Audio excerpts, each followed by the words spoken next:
Jujutsu Kaisen has taken the world by storm, and on September 30th, 2024, we saw the long-awaited ending. As we crept towards the finale, the divide in the community between those who thought Gege dropped the ball and those who didn't grew wider and wider. I don't know if you can tell by the title and the thumbnail for the video, but I think it's pretty good. But there's something I've noticed when I decide to trot into the hellscape that is r/Jujutsu folk, or make the mistake of opening my For You page a little too late at night. Almost every argument I've seen against Jujutsu Kaisen's ending boils down to one of four things. They're either I said numbers. They either 1, are genuinely misinformed about something that happened in the ending, 2, don't understand the themes of the story or why certain things happen when they do, 3, are arguing in complete bad faith because they're salty about something that happened or they think Gege's an idiot.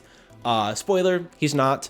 Or 4, and most embarrassingly in my opinion, they only read the leaks and didn't go back and reread the chapter. Oh, and I guess 5 for people who do understand and just kind of don't like it. I mean, that's fair, but you know this community, you know that's way more scarce than it should be. In this video, I want to run through the entire gauntlet and tackle some of the weird agendas and misconceptions I saw in discourse throughout the community, all while explaining, to the best of my understanding, what happened for anyone who is confused. This video is going to be chock full of spoilers, by the way, considering it's about the end of the manga, so, you know, proceed at your own risk. Also, while I think the ending's good, my opinion isn't the end-all be-all. I'm not the monarch of manga or anything, okay? If you've read it and you don't like it, totally valid. This video is just me voicing my opinion on some of the things I saw discussed in the community. But if you've got something to say or you disagree with something I've said, you should definitely comment it down below. I would love to talk your head off. Clearly. I'm going to show you a quote from Mei in chapter 234 that explains Gojo and Sukuna's win conditions. I'm sorry, I am going to be reading quotes here. She says, Gojo only needs to beat Sukuna, because if we all band together, we may be able to handle Kenjaku. It's different for Sukuna. Even if he wins against Gojo, he'll need to fight the rest of us afterwards without a second of rest. And a little later, Hikari says that Sukuna might have an ace up his sleeve, and if they all rush out there at once, he might just use it. These quotes really just tell us the structure of their plan, and I've gotta say, it's a pretty damn good plan when you're going against the calamity that is Ryomen Sukuna. This quote also kind of sets up for what the community affectionately nicknamed the Sukuna cycle, where a character gets teased, does like little to no damage, and then leaves the fight either by leaving or by Sukuna killing them. I'm not gonna sugarcoat it here. I think this is the most reductive, bad faith, dog shit argument against this arc. They're trying to whittle him down. Like, that's the goal. And a lot of what this arc does, namely introducing characters to fight when they do, is dependent on Sukuna's status as a whole. To be fair, I do understand where this came from because it's really hard to get a grasp of this whenever you're reading it week to week instead of all at once like how it's intended. Also, before we get started, there are going to be chapters in this video, so if you want to see me glaze something specific or just hear my opinion on a specific section, you can jump ahead. Don't worry though, if for some reason you're watching and you don't know the order of events or you don't know what happened specifically, you won't catch a spoiler just by looking through the chapters. I'm going to be giving them better names than just Gojo versus Sukuna or Kusakabe section, so, you know, feel free to peruse. Without any further ado, let's get into it. As fun as it sounds to linger on Gojo and Sukuna for an hour and a half, I really don't want to do that. This fight's already been analyzed to death in regards to its meaning, so I don't think I can really add much to the conversation unless I copy someone's homework and change the answers a little, so we're not going to do that. If you want to watch a really good video essay talking about it, I recommend this one. It's great, by the way. However, because a lot of the issues people have with this arc start here, we're going to start here. It's also, you know, the first fight of the arc, so duh. Before we get into the fight, I really want to clarify Gojo and Sukuna's win conditions. Also, shout out to Professor Coach on TikTok for this analogy. I'm going to be stealing it, so, you know, credit to him. Imagine Sukuna's wearing Megami's jacket, and inside the jacket are all the pieces that Sukuna needs to make a gun that'll kill Gojo. Sukuna's goal is to stall out the fight long enough to figure out how to use that gun. Gojo, on the other hand, is just trying to beat Sukuna out of Megami's jacket, preferably without killing him, if possible. I know that he says he'll just kill Sukuna and worry about Megami later, but it's his surrogate son. I don't think it's crazy to say he didn't want to kill him. This fight is kind of just insane, and the thing we need to talk about first is the domain clashes. For anyone who hasn't read the Gojo and Sukuna fight, well, first things first, go read it, but secondly, they clash domains 5 times. The first domain clash is a little weird, but if you can understand what's going on in this one, you'll understand the rest of them pretty easy. Gojo loses the first domain clash because Sukuna has an open domain that stretches past Gojo's closed barrier. Because the slashes fuck up everything in their domain, they destroyed Gojo's barrier from the outside. Sukuna's open domain is kind of a problem, as you'll see. The second clash, Gojo flips the conditions of his domain's barrier, making it easier to escape, but more resistant from attacks on the outside. Also, during this clash, Sukuna is keeping constant physical contact with Gojo to avoid the effects of Unlimited Void. Gojo still loses the clash though, because Sukuna makes a binding vow to stop the effective shrine inside Gojo's domain to reinforce it on the outside. So even though Gojo strengthened the barrier, it just breaks through anyway. Sukuna's up by 2. Gojo goes for something new with the third clash and makes his domain as big as possible, bigger than Sukuna's, and then shrinks it down to the size of a basketball with them inside of it. This is a trick he learned in the prison realm. This trick works fairly well, but the clash results in a tie. Inside the domains, Gojo did enough damage to Sukuna to force the collapse of Shrine. At the same exact time, Shrine did enough damage to the outside of Unlimited Void to force the collapse of Unlimited Void. So now they're even. The same thing happens in the fourth clash. Gojo does enough damage to Sukuna to force him to drop it. The barrier breaks, forcing Gojo to drop it. The fifth clash is where things start to get a little weird, to say the least. So Gojo uses Unlimited Void, and it expands 0.1 seconds faster than Malevolent Shrine does. So the sure hit lands. I don't know if you remember how Unlimited Void works, but its sure hit is basically a stun mechanic. Your brain is overloaded with infinite information, leaving you lobotomized. Sukuna's stun locked, and Gojo's rushing towards him in order to kill him, but Mahoraga pops out and breaks the domain. So how exactly did Mahoraga save Sukuna here? This is the first issue people have with the fight, and honestly, I think this one's a pretty valid point. Mahoraga is a tricky son of a bitch, but the 10 Shadows technique is pretty simple, so before we explain him, we'll explain that just as a refresher. The user of the 10 Shadows technique can manifest the Shikigami by forming a specific hand seal. The user of the technique must complete subjugation rituals in order to get new Shikigami. The only ones you start out with are Divine Dogs and Escape Rabbits. I'm pretty sure Escape Rabbits, I could be wrong on that. So for example, if you wanted like Nue, you'd have to complete the subjugation ritual to get it. Later on, we see users of the technique can dip into people's shadows and can also carry things in their shadow, but with the Ready Star fight, we learn that you have to physically bear the weight of whatever you're carrying. Mahoraga is basically its own thing, so let's look at its adaptation. Maharaga's ability is to adapt to whatever curse technique it encounters, so it can get around it in combat, which is bonkers, but it's not instant. When Mahoraga is affected by a cursed technique, he begins adapting on a timer. The more complex the technique he's adapting to, the more time he needs, which translates into more turns of the wheel. Not to jump around here, but when it was adapting to Gojo's Limitless, it took 5 turns. However, the more Mahoraga encounters whatever he's adapting to, the faster he'll adapt to it. So, if Sukuna got hit by Unlimited Void, how was he able to summon Mahoraga? I found 2 answers to this, but they're both a little bit presumptive, so if you want to just say it's a weird plot hole, I really wouldn't argue. The first option is that Sukuna made some sort of a binding vow before the fight. Admittedly, kinda lame, but the second one is much cooler. What if Mahoraga was already summoned? Shout out to Reddit user NarrowMinute2908 for coming up with this one. This is gonna be a bit of a tangent, but I think it's kinda worth it. It's interesting at least. The theory is, Sukuna had Mahoraga summoned and hiding in his shadow from the beginning of the fight. If Sukuna already had Mahoraga summoned but hiding in the shadow, once he got hit by Unlimited Void, Mahoraga would be free to move.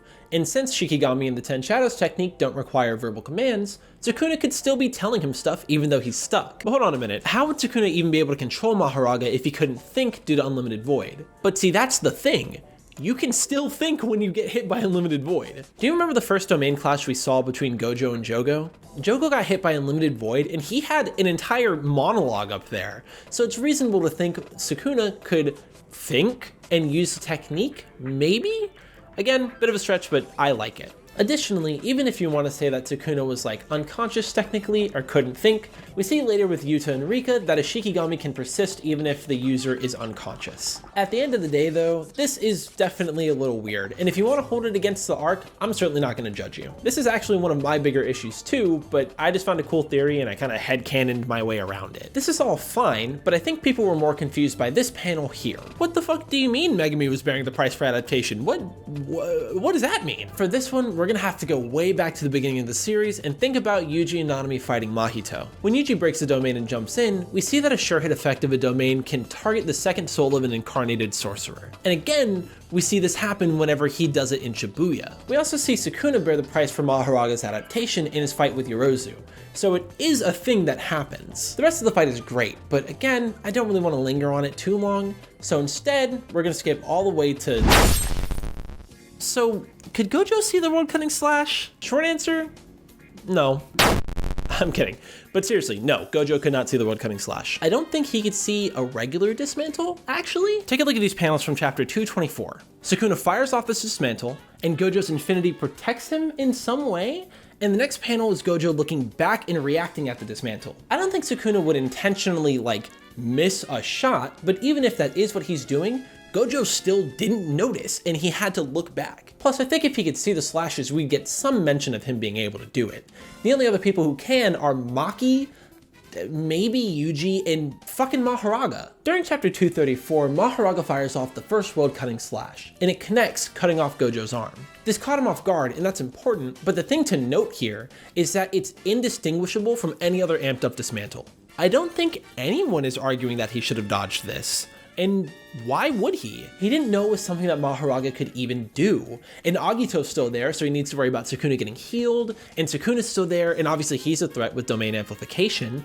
But even if he knew Mahoraga could send slashes, it doesn't read any different from an amped up dismantle, so why would he assume it could bypass infinity? So after landing a couple black flashes, Gojo does the hollow purple nuke and destroys Mahoraga. He walks towards Sukuna, and then we cut to Gojo in heaven. Fuck! Strictly logically speaking, why does Gojo lose here? Because he isn't omnipotent. I'm not going to sugarcoat it here. The idea that Gojo only lost to Sukuna's plot armor is brain dead. These people haven't read. Like I said earlier, the cursed energy spark between the world-cutting slash and an amped up dismantle are indistinguishable. On top of this, Sukuna lost a hand, so we can't do any hand signs for something like domain expansion.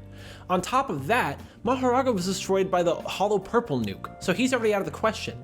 On top of that, Gojo still had Limitless, so Sukuna, who is still missing an arm by the way, shouldn't have had a way to even touch him, let alone kill him. And even on top of that, no one up to that point had even seen Sukuna do a world-cutting slash. It's not something they knew he could do. And on top of all of that, Gojo's the strongest sorcerer in the modern era. Of course he has an ego. When he's thinking about all this stuff, there's no doubt he wouldn't have dropped his guard a little bit. Why would he ever assume Sukuna could pull that move off? He wouldn't. I have a question for you. If you think he should have dodged the world-cutting slash that killed him, why didn't he dodge the first one? If you think it's weird that Sukuna learned how to do this after only seeing it once, I quite frankly disagree. He's the best sorcerer in all of history. It's obvious he'd be able to figure this out. He saw Gojo reset his brain once or twice and figured out how to do that. He also figured out how to split his soul into 20 objects after seeing Kenjaku do it for the other incarnated players. Gojo lost. It's really that simple. Once he's at the airport, we see him talk with Geto, and we see how important the fight with Sukuna was to him. Gojo hadn't felt a real connection with anyone since Geto, and he wanted to bring Sukuna out of that same isolation so deeply. He could empathize with the sheer magnitude of Sukuna's isolation better than anyone. Gojo said it himself. You can make a flower bloom, you can admire it, but you can't tell that flower I want you to understand me. I think I know why people found Gojo's death so strange though. Because JJK is written the way it is, we get flashbacks when we need it to understand the context of the immediate situation.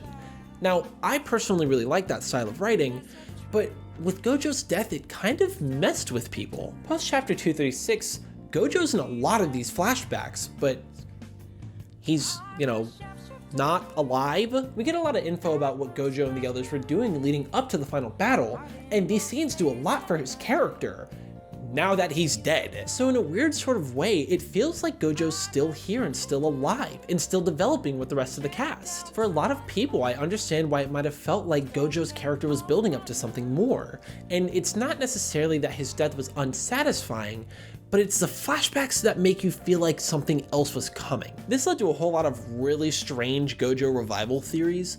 The most notable one off the top of my head is the stupid XIII sacrifice one, but we'll loop back around to that in like 5,000 words. Before we move on to the rest of the arc, I kind of want to preemptively knock out some of the other points I see when people talk about this fight before, I see them in the comment section. Who am I fucking kidding? They already commented them and left the video. Who cares? Gojo was off screen because Gege can't write. No, I don't think this really counts as getting off-screened, honestly.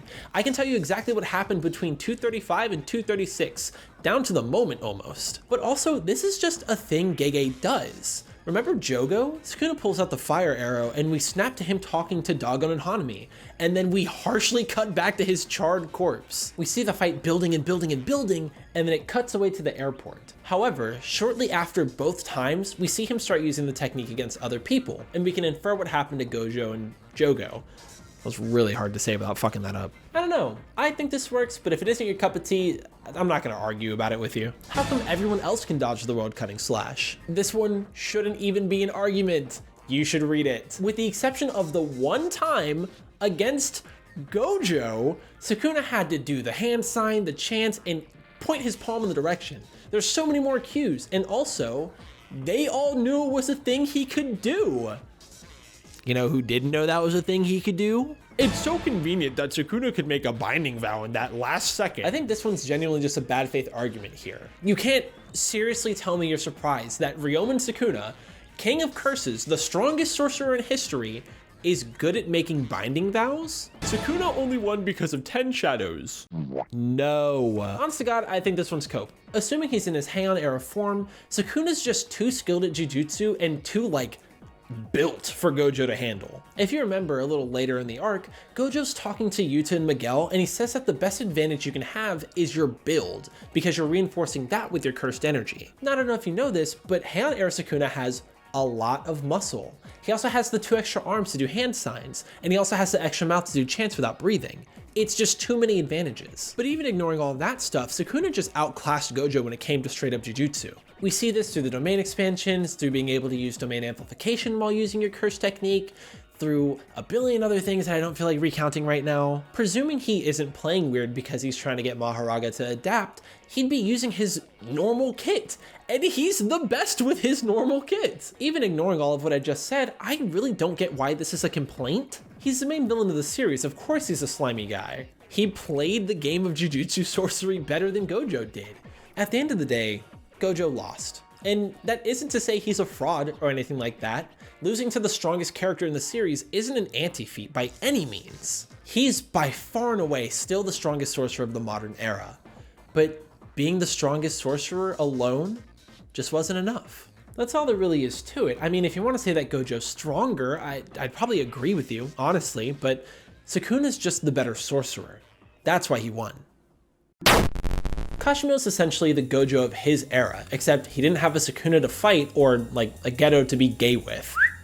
Seriously though, Kashimo never had anyone to push him or anyone to break him out of the isolation that comes with being the strongest. He didn't have a chance to fight Sukuna, which we see him openly lament. He also didn't have a Geto or anyone even close to him in strength that would help him feel understood. And he yearns for that understanding. Why do you think he's so thirsty to fight Sukuna? As the only other person who's been deemed the strongest in like X time period, it makes sense that he's so adamant about the others not jumping in to help Gojo. It would ruin the entire point. Yes, Gojo wants to win, and them jumping in could help. It wouldn't, but it's about more than that. He wants Gojo and Sukuna to cut loose and go all out so Gojo can break out of the isolation Kashimo feels trapped by. So Kashimo jumps onto the battlefield and starts rushing towards Sukuna, and then Rame drops off Kamutoke and goes on vacation with Hikari. By the way, thank God Hikari could stall Rame out, because anytime she shows up and like joins the fight, everything goes to shit. Kashimo starts fighting Sukuna, and in case you don't remember, Kamutoke is a lightning-based AoE curse tool. Doesn't really mean anything though, because Kashimo's whole thing is lightning. After fighting for a bit and using his curse technique, Kashimo forces Sukuna to transform, like fully reincarnate, which is an insane card to pull out of the deck.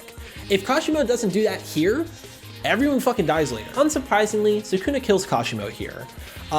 If you unironically thought that Kashimo was gonna beat Sukuna, you might be a little lost. I think Kashimo's death is pretty good, and in his heaven scene we get a whole lot for him, Gojo, and Sukuna's characters. The scene is essentially just Kashimo talking to Sukuna, and they have a really beautiful quote, so I'm gonna read it to you verbatim. Many fierce fighters must have challenged you with all their strength and spiritual might, but they never cursed you. They wanted your recognition so they could know their worth, but you butchered them, all the while wondering how to treat others with care. If that isn't loving kindness, then what is? Others love us for our strength, and we respond to that love. I haven't seen too many people talking about this since it, happened, but I'm really interested to hear your guys' takes and interpretations in the comments. I think this is one of the most contentious parts of the arc. Seriously, this happened forever ago in internet years, and people are still complaining about it to this day. I don't want to pull the reading comprehension card, but I will. I think this is a comprehension issue. I'm kidding, but let's go through it and see why I think it works. In chapter 239, we see Kenjaku running around and killing Culling Game players to get the merger going. Remember, this whole thing is just an experiment so Kenjaku can create some sort of chaos that's out of his control. Aside from the end result, he really doesn't give a shit about anyone in the game. He tells the bomb guy that he's tracking basically everyone, and this monologue is essentially just to let us know that Kenjaku has it locked down. There's no way he can fumble this. Enter Fumihiko Takaba. Just to refresh your memory, or in case you don't know, Takaba's curse technique is to make whatever he thinks is funny happen. It's kind of busted. The weird thing about it though is that he doesn't know he has a curse technique, and if he's feeling like not confident in his jokes, the technique will stop working. So he and Kenny start going at it, and his curse technique is just really funky to fight against, but eventually Kenny figures out a way to put a stop to it. He and Takaba give the performance of a lifetime, and as it comes to a close, he presumably dies. I say presumably, but he's not dead. We see him again later. But more importantly, out of seemingly nowhere, Yuta shows up. Because Takaba didn't want anything interrupting their performance, Kenny wasn't aware that Yuta left Shinjuku, and with the help of VIII and a third party that isn't revealed yet, they pull off the sneak and put an end to the 1,000-year menace. Not to sound like a broken record, but this is definitely weird. I understand why this kind of death seems strange for your secondary antagonist, but I think it's so— No! Camera died. So funny story, my camera died. I happened to have a second camera checked out from the equipment rental at school for a school project, so I really hope this recording doesn't drain this battery because I don't have a way to charge it and I have to record something in a few days. That's not— you don't need to know that. We're gonna keep talking about JJK. That is to say, if this camera quality is dramatically better, which, you know, I don't doubt it will be, I can't really control that. I don't want to reshoot the hour of footage I already did, so we're just gonna roll with it. Where were we? We were with, we were on Takaba. That's where we were. I get why this kind of death is strange for your secondary antagonist, but I think it's so satisfying to me because it's so unsatisfying. What the hell am I talking about? I'm glad you asked. Kenjaku's death is satisfying to me because he was so conniving for 1,000 years and had all these meticulously laid out plans. It was perfect, but it was as soon as he assured himself he couldn't fail that he started to slip. The entire Culling game is Kenjaku's way of creating something he couldn't control, and up to that point, he was really holding it down. In his eyes, there's only two ways that he loses, and that's if he has to fight Gojo head on, and if like Sukuna turns on him out of nowhere. He's only worried about those two. Everyone else is irrelevant. Yuji's irrelevant, Hikari's irrelevant, Maki's irrelevant. He says like multiple times in the series that Yuta's not doing shit, and to be fair, he has a point. Takaba is the result of Kenjaku's experiment, and just like anyone else who isn't top 3 in the verse, Kenny kind of sees him as irrelevant.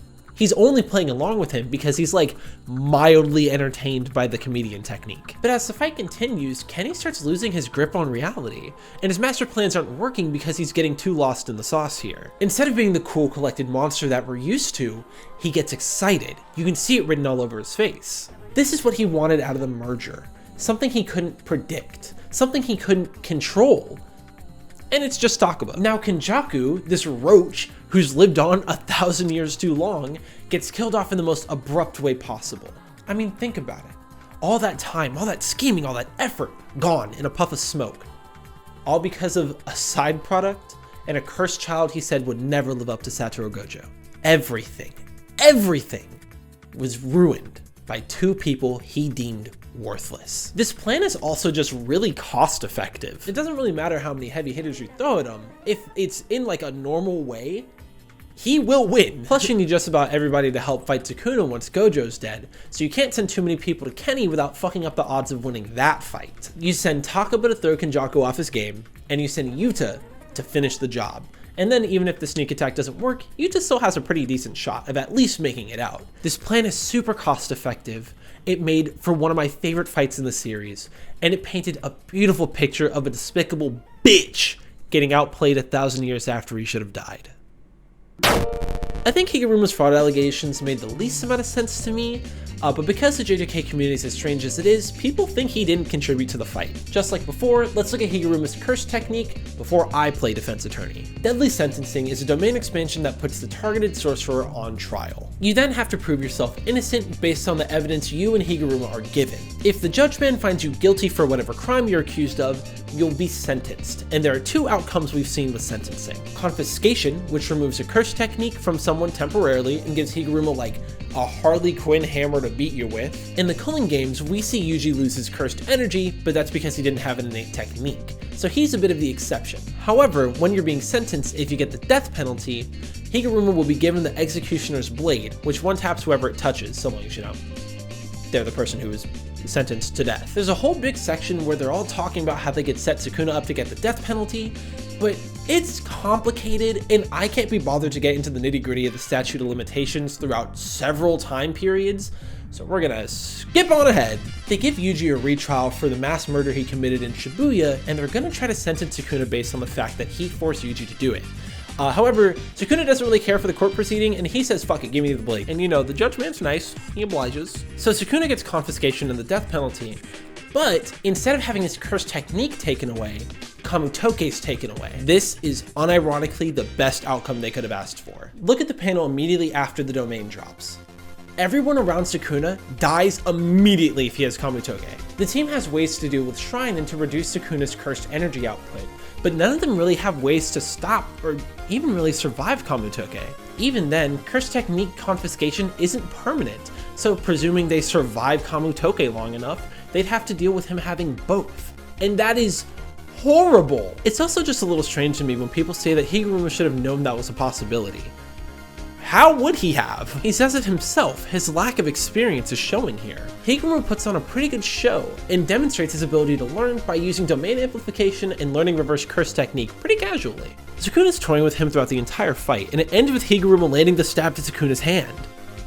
Damn it, maybe he is a fraud. If you unironically thought Higuruma was gonna beat Sukuna after he beat Gojo and Kashimo, I don't know what to tell you. It's fine to be butthurt if he's your favorite or whatever, but if you seriously thought he was gonna kill Sukuna, you might be a lost cause. But is Higuruma a fraud by any means? No, not by a long shot. Anyhow, Sukuna gets the authority to start the merger, and spoiler alert, he ain't using that shit. I hate to be that guy, but I think it's kind of obvious that Sukuna was never gonna activate the merger. Why would Sukuna ever live out someone else's plan? He doesn't care. I don't think it even really makes sense as like a, oh, I'm gonna die, so screw you type of move. Like, Sukuna would never be the type for mutually assured destruction. All of the reincarnated sorcerers, especially Sukuna, have a really weird way of looking at death and defeat. To them, because they're all following this weird, like, strength is everything worldview, defeat doesn't mean death, death means defeat. As long as they have the strength to fight, they're gonna fight. And they're going to be assured of their victory the whole time. They're only defeated once they're finally killed, so if Sukuna's still breathing, why would he do the middle finger move? I understand the complaint that we never saw the merger go through, but honestly, I'm really glad it didn't. I think the big amorphous monster ending is kind of really lame, honestly. And it would totally undercut the meaning of Kenjaku's death if Sukuna were to unleash it after he died anyway. Again though, that's just my preference, so if you wanted to see the merger, I wouldn't hold it against you. The next few sections are basically just everybody jumping Sukuna, but I already thought of the part names, so I'm gonna split it up. If you want, you can think of this one and everything up until like chapter 8 in the video as one big section. But I want to keep the names I thought of, so. Honestly, I'm going to level with you guys. I named this part the Queen's Gambit. I don't know how to play chess. Yuta shows up and drags Yuji and Sukuna into his domain. And this is where we get confirmation of what Yuji's like weird shaky punches have been doing. This entire time, Yuji's punches have been targeting the boundary between Megumi and Sukuna's souls, weakening their connection, and as a result, weakening Sukuna's cursed energy output.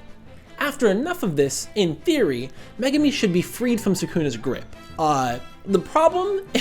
Megumi's really depressed. Meanwhile, Sukuna's using his lower arms to use Hollow Wicker Basket. Yuji, Yuta, and Rika are trying to get him to release the hand sign so that way Yuta can tag him with the domain's sure hit effect. The really cool thing about Yuta's domain is that he can apply any of the stolen techniques to the domain's sure hit effect, and they're going to do this with Jacob's Ladder. There's one more surprise in this section though, and that's that Yuta has access to Cleave.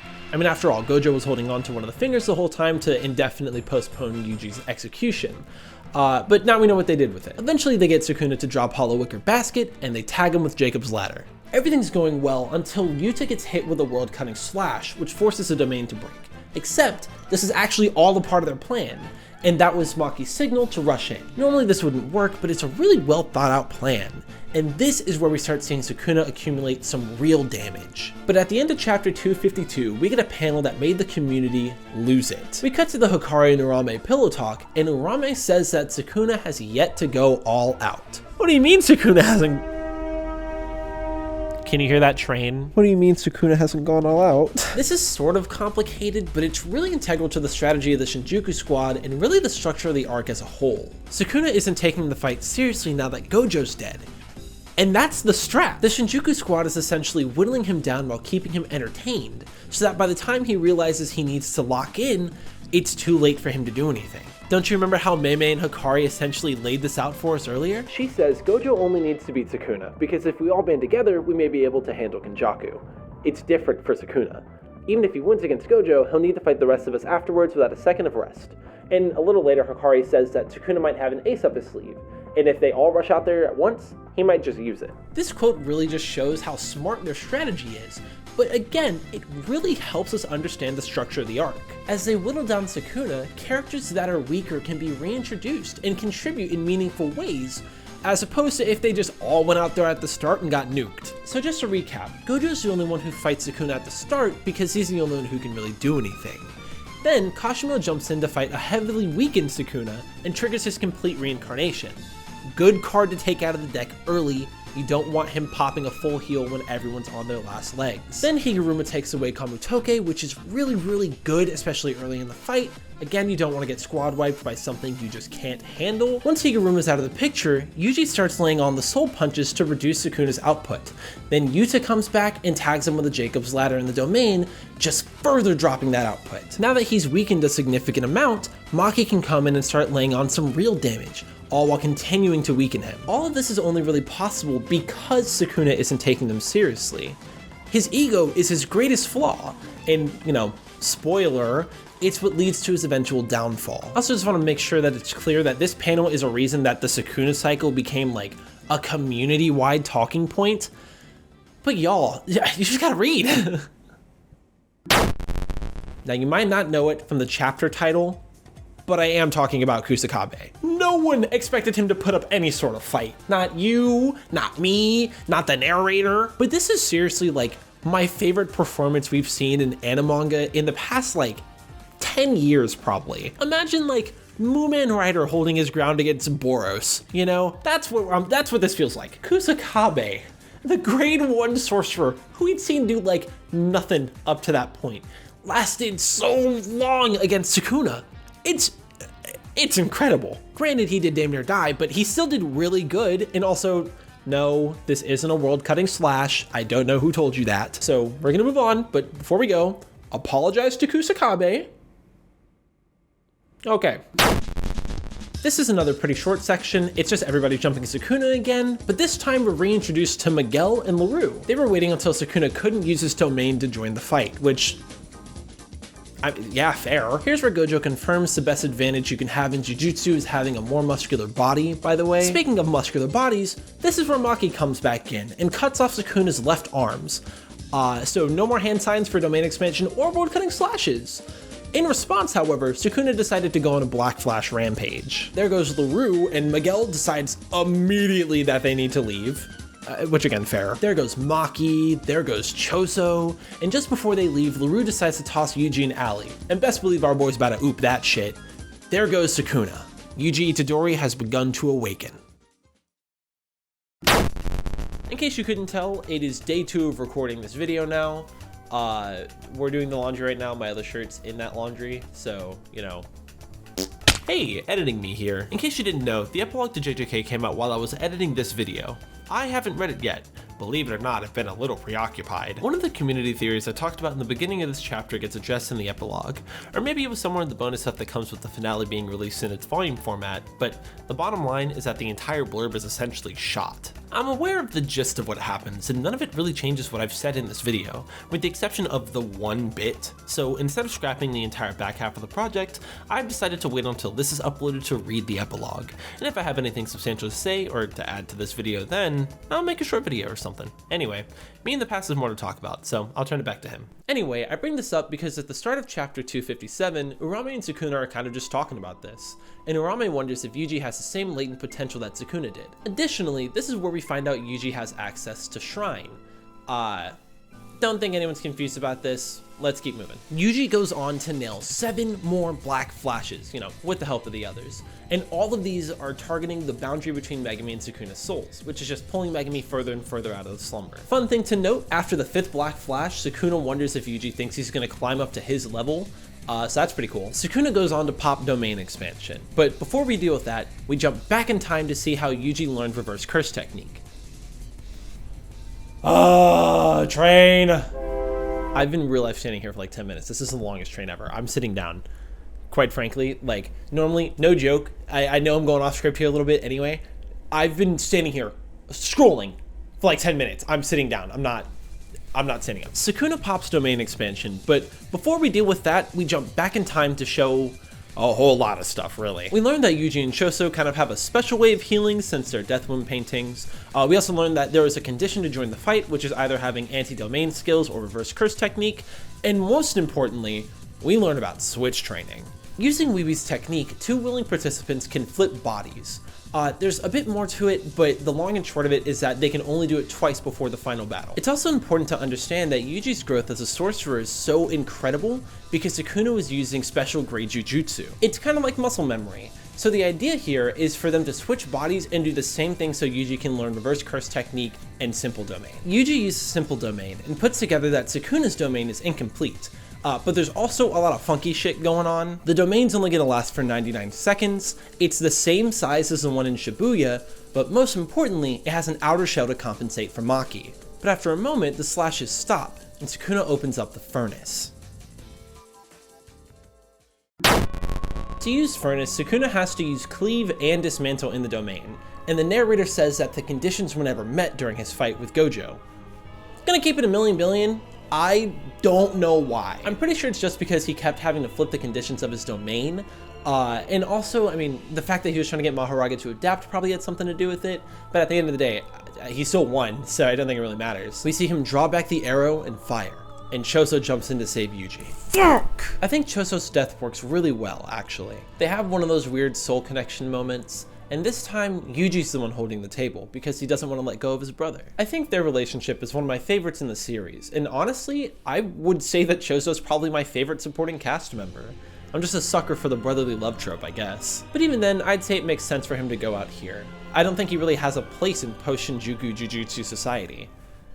Say that 10 times fast. Once the dust begins to settle, we see Sukuna emerge from the smoke, followed by the man himself, Todo Aoi! You see why I call this section Brothers now? I'm just so clever, guys. God damn. And handsome, too. And funny while I'm at it. Todo got everyone out of Sukuna's domain with the revamped Boogie Woogie. And I gotta say now, I'm a little worried they're gonna spam the sound effect whenever it gets animated, but I'm sure it'll be fine.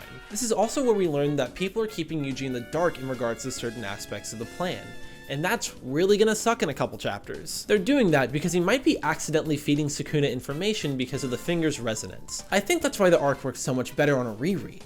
Once you have the big picture, going back and looking at the brushstrokes and the smaller details is incredibly surreal. Everything down to characters' facial expressions become 10 million times more important. This is Yuta's face right after Gojo dies. I wonder what that means. More relevant though, Todo once again pulls Yuji out of his despair and gives him the will to keep on fighting. He's really good at this as a character, and I think this is one of the more obvious Shibuya parallels. As long as they continue to fight, their comrades' deaths aren't meaningless, so they have to keep going. Todo and Yuji start pressing Sukuna while using curse technique Burnout, and we learned that the Vibroslap lets Todo flip everybody's positions up to 50 times in a second. So the best support ability in the show got a million times better, or I guess like 50 times better a second. No, I can do better than that. I know it floats around Twitter every now and again, but we really need to give Todo more credit for being one of the best assist players in modern animanga. We see him and Yuji jump 3 special grades and he carries like every time. Hanami, Mahito, or Sukuna. None of them could handle the beat of the Boogie Woogie. Todo baits Sukuna and sets Yuji up for another Black Flash, and the narrator gives us an update of his status. Curse energy wise, he's got about as much as Yuta, but the narrator says that if he got his curse technique back from Burnout, he'd still be able to use his domain expansion as many times as needed. We get a speech bubble that says domain expansion, but it's not Sukuna, it's Gojo. It's not Gojo. You wanted Gojo back, right?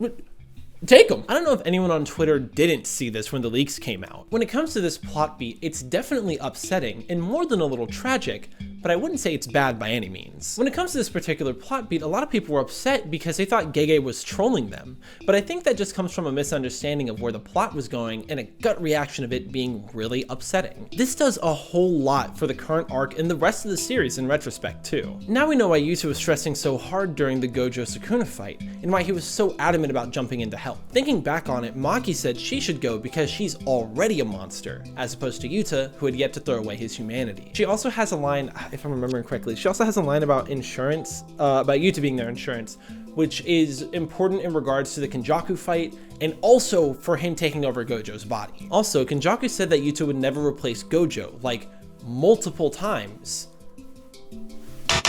Try again, dude. We also get a bunch of new character parallels with this. Yuta jumps into Gojo's body, exploiting him as a weapon, in the same way that Jujutsu Society did. He's just the strongest, and all he ever was to Jujutsu Society was his technique. In the same way, Sukuna jumped into Megami's body, exploiting him for his cursed technique in the same way Jujutsu Society would have. We also get a little more between Gojo and Geto. Geto felt left behind after the Toji incident, because after Gojo's awakening, the gap in their strength became insurmountable. And Gojo felt left behind by Geto after he abandoned Jujutsu Society to chase his dreams to the best of his ability. Both of them died fighting for their vision for the future, and both of them were puppeted after their death so their techniques could be used to benefit others. This shit is sad, but it makes for, in my opinion, the best twists in the series. Also, before we jump back into the plot here, let's talk about the stupid Gojo revival theory. Like I said, I get why people felt weird about Gojo's death, but be honest, guys. He was not coming back. He had a heaven scene in the chapter called Go South. Even if, presumably, he could come back, this is him accepting his fate and choosing not to. But ignoring that for now, the 6th sacrifice theory goes something like this. Once he gets cut in half and has his heaven scene, VIII and Kirara take Gojo's body off of the battlefield. Then, while Urahime and Gakuganji are boosting her, Shoko begins treating Gojo. After enough reverse curse technique from Shoko, Gojo, who's dead by the way, makes a binding vow to sacrifice one of his eyes to come back. There's a lot of supporting evidence for this theory apparently, but I don't want to cover it. It didn't happen. There's also a lot of like splintering theories regarding this, but that was the most comprehensive and like, I guess, realistic version that I could find. And even then, there's still like a million issues with it. 1, Gojo had a scene in heaven where no, that's the end of it. He had a scene in heaven where you go after you die. 2, in his heaven scene, Gojo accepted things the way they were and decided to return to his past self. This is how he was the last time he felt human, the last time people saw him for more than his strength. If Gojo was really so adamant about being Sukuna that he'd come back to life, I'd imagine we see him in the form he just lost in. I'd honestly imagine his little heaven scene to be a lot more similar to Jogo's, but that like literally isn't the case. 3, reverse curse technique when outputted is much less efficient than when you do it yourself. Even assuming that Urahime and Gakuganji are boosting her, she can't bring back the dead. I've also seen some versions of this theory where Yuta is helping her, but he can't do that assuming that he's off fighting Kenjaku and then rushed back to the battlefield immediately. So this one it just wasn't ever gonna work. 4, why would sacrificing one of the eyes even bring him back? The 6 eyes is a good ability, but it's just Gojo's eye. If I'm dead, I can't if I'm dead, I can't even make a binding vow. But if I'm dead, I can't sacrifice like one of my ears if I have really good hearing to bring back my entire body. And even if he did bring him back with only one eye, he wouldn't be able to use his curse technique. So you'd be bringing back your goat just for the sake of crippling him. Is that what you want? Also, again, bringing him back to life? How? That man was dead on the floor. Shoko can't fix being dead.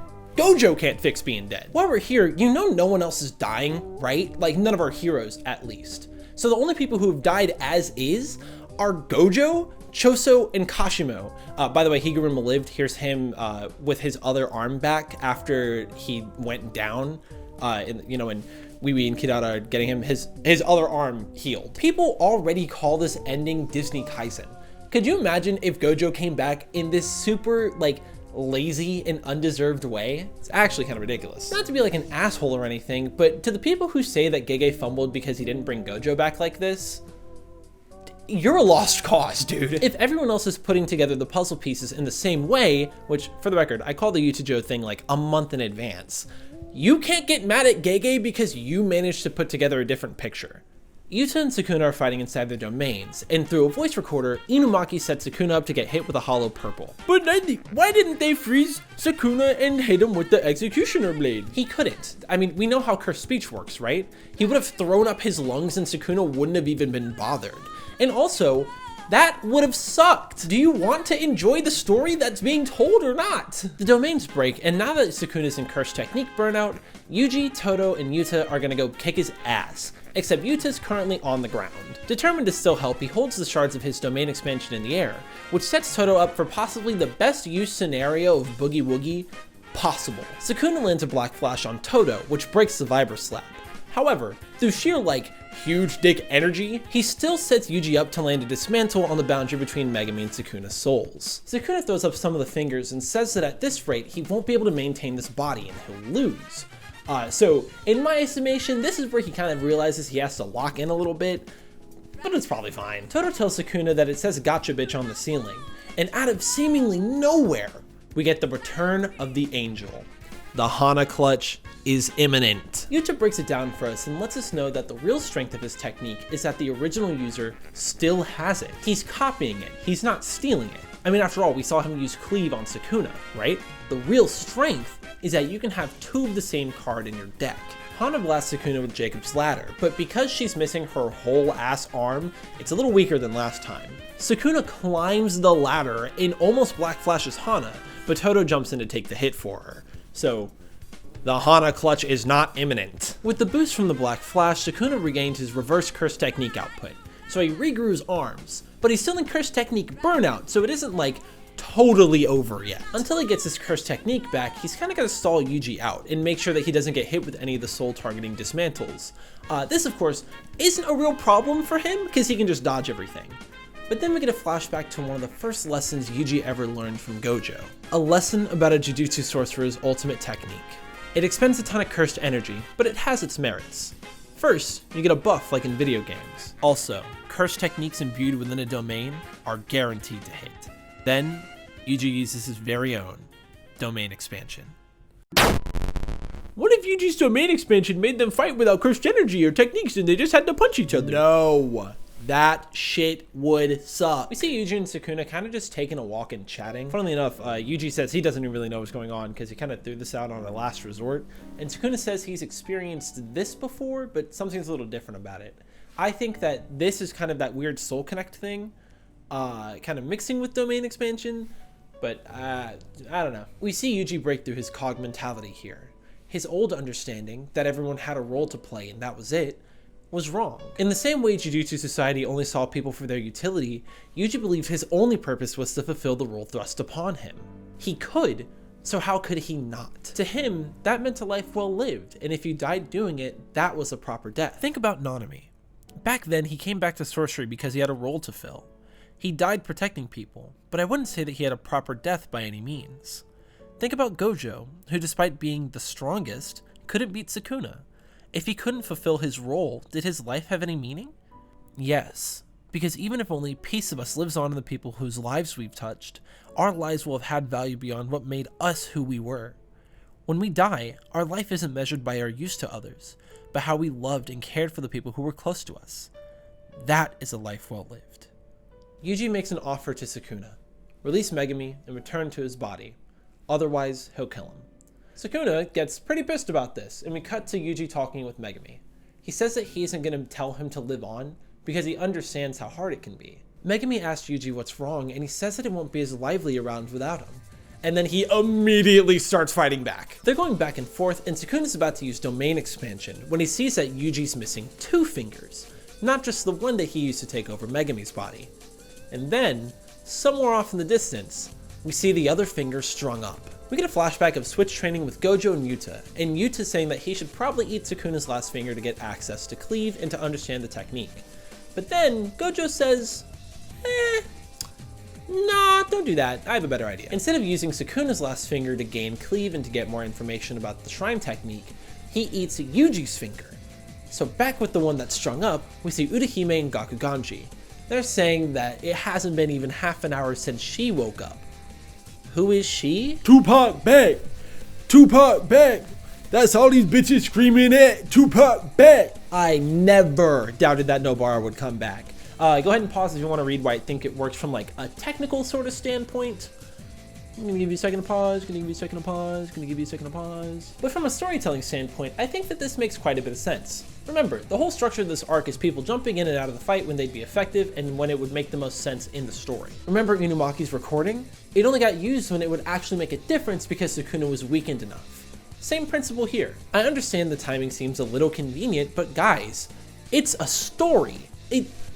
It's a story. I think this is only really a complaint because people didn't see it coming, but that might also just be because I feel gratified because my cope didn't turn out to be worthless. Nobara makes a binding vow in order to trade off the physical damage of resonance in order to like boost the cursed energy damage. And she swings and fucking nails it, breaking the hand sign for Hollow Wicker Basket and opening up Sukuna to get hit by the sure hit effect of the domain. Yuji doesn't waste the opportunity, and he uses Divergent Fist to open Sukuna up for one last Black Flash. Sukuna starts shit-talking Megami because it's kind of his last resort at this point, but Megami decides that he's gonna try living for someone else's sake one more time. We see Yuji's domain collapse, and by the way, it's colossal, and Sukuna, the blob on the floor, is freaking out as Yuji stands over him. But instead of finishing him, Yuji tells Sukuna that he is him. Yuji understands that he could have ended up just like Sukuna if he didn't have people around that cared about him. They're both monsters, and Yuji got lucky. But Sukuna can't accept that, so he fades away like the curse he claimed to be. A lot of people don't really like the ending chapters of the series, but I think they're pretty solid. It's basically just Gege going around and wrapping up some loose ends, and establishing that Jujutsu Society is moving in a positive direction. Gojo's vision has come true, and that's really incredible. Sure, Yuji, Megami, and Nobara are probably strong enough to do missions on their own, but they're going together. I mean, that's like the whole point of the series, right? That real strength and connection are found through community and the bonds we've forged. I don't think Gege's really been shy about that. Yeah, individual strength can be liberating, but it's also isolating like nothing else really is. That's why Gojo wanted to bring about a new age of sorcerers who were stronger together than they were alone. That's why in the debrief after the Sukuna fight, we see everybody blaming themselves until they're corrected by the group. Everyone had tasks to fill here, and what happened is not a result of anyone's faults. That's also why we see that Mei took out the leader of the new Shadow Style school. With them out of the picture, and with Kusakabe filling that role, people without curse techniques aren't going to be seen as fodder anymore and taken advantage of. Also, all the big clans are gone. Gojo's the only one who really mattered from his clan, so without him, they're cooked. The Zenins are all dead, and the Kamos got out of dodge before Shinjuku. The stage is set for a new path forward for Jujutsu Society. And speaking of a new path forward, let's talk about Sukuna. Sukuna talks to Mahito in that weird soul crossroads thing, and he says that if by some means he were to come back, he'd try a new path forward. No, he's not fraudulent for this, he's just not as pig-headed as the community pretends he is.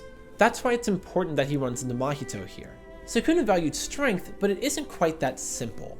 He valued his strength because it's the only measure he's ever been able to define himself in. It's through his strength that his ideology's proven, and because he's the strongest, that's the order that the world followed. His way is best because he hasn't been defeated yet, so he must be correct about what strength is and where it comes from. However, he does lose, so clearly this community thing has its merits to it. If he wants to be the strongest, why wouldn't he at least be willing to give that a shot? But Mahito can't understand that, and Mahito can't change, because unlike Sukuna, Mahito is a curse. That's why the last page is so beautiful to me. Sukuna's fingers now being used as a talisman to protect the weak, because even for the King of Curses, it's never too late to change. Believe it or not, I really love JJK. I mean, I named my cat Maharaga. I kind of give a shit. I'll go get the cat. I'm not just gonna say it and not show you. And I think that's why the divide in the community bothers me so much. This is one of the most popular anime out right now, one of the most popular manga out right now. And instead of cherishing the author or the work now that it's finished, we're sitting here arguing about it. Again, it's okay to dislike the series and the ending arc. Hell, I don't even think it's perfect. But I don't think that the divide in the community is coming from an actual dislike of it. No. I think the real culprit here is a serious side effect of the manga leaking community. I want you to put your hand up. Now keep your hand up if you knew what happened in the end of the series before you watched this video. Now keep your hand up if you know what happened because you saw the leaks on Twitter or on TikTok. Now keep your hand up if you reread the chapter once it was officially out. You see the problem here? Most people don't keep their hands up through that. But, I mean, obviously if you kept your hand up, that's cool, but like, most of the community wouldn't. I've been trying to be nice about it throughout this video, but I'm gonna take the kitty gloves off for a second here. You need to actually read the shit to have an opinion on it, you orangutan. Reading the leaks on TikTok or on Twitter isn't a substitute for reading the chapter and coming to your own conclusions. If you try to talk about it and you haven't read it, you're just gonna sound like an idiot because you're arguing against stuff that's been clearly explained and demonstrated throughout the series. And for the record, I don't want anyone to think I'm saying it's wrong to read leaks or that you're a bad person for reading leaks. I read the fucking leaks. But isn't it crazy that the loudest voices saying the ending is bad come from the people that haven't actually read it? This is probably one of the most thorough explanations of the final arc you're gonna see. Not to like toot my own horn or anything, but I mean like the most detailed. But you know what this video isn't? The manga! Hearing some dude recap what happened isn't a substitute for actually reading. And I think it's strange how big a thing in the community is that JJK fans don't read their own manga. That's not normal. That's actually really weird. On top of not actually reading it, the JJK community really struggled with the week-to-week format of manga release. You know how bad people wanted Sukuna dead? This dude was in mosque crying while he was praying over it. That's how bad it got. The Gojo Sukuna fight lasted for roughly 23 chapters, and the fight after that went on for like another 30-ish. So including that and the break weeks we had, the fight lasted for well over a year of real time. The fight went on for so long, any ending would have felt a little rushed. But I promise you, it really isn't that long when you have it all in front of you instead of having to wait week by week. I've never been good at writing conclusions to videos like these, and this one certainly isn't any exception to that rule. A part of me doesn't want to think about the fact that JJK is really over. It's a weird feeling knowing we're not going to get any more of the series, and I mean, that kind of sucks. I love JJK because I see so much of myself in it. From the characters to the story being told to like the power system itself. And that's the hard part about finding a show that you really love or a series that speaks to you. It has to come to an end eventually. But it doesn't mean that my enjoyment of the series just has to stop. Just because I'm making a video about the last arc doesn't mean I can't go back and reread or something like that. And trust me, I have so much more to say about this series. I'm still gonna make videos covering season 1 and season 2, and season 3 got confirmed not too long ago, so I'm sure I'll be covering that at some point. But you should definitely subscribe for when those videos do come out. In the meantime, I wanna know, what did you think about Shinjuku Showdown? Did you guys enjoy it when it first came out? Did you? No! In the meantime, I want to know what you thought of the Shinjuku Showdown. Did you like it when it first came out? Has your opinion changed at all now that some time has passed? Other third prompt for you to respond to in the comments? I'm always reading the comments and I can't wait to see you down there. Also, you should totally subscribe in case you didn't a few seconds ago when I asked. Now that this video is finally done, I'm gonna go take a very nice long nap. I'm Knightley, you've been absolutely incredible, and I'll see you relatively soon. Peace.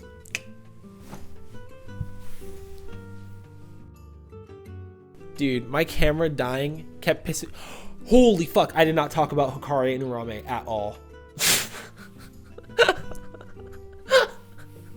Dude, I forgot about them. That's crazy. It doesn't matter. If someone cares, I'll talk about it in the comments.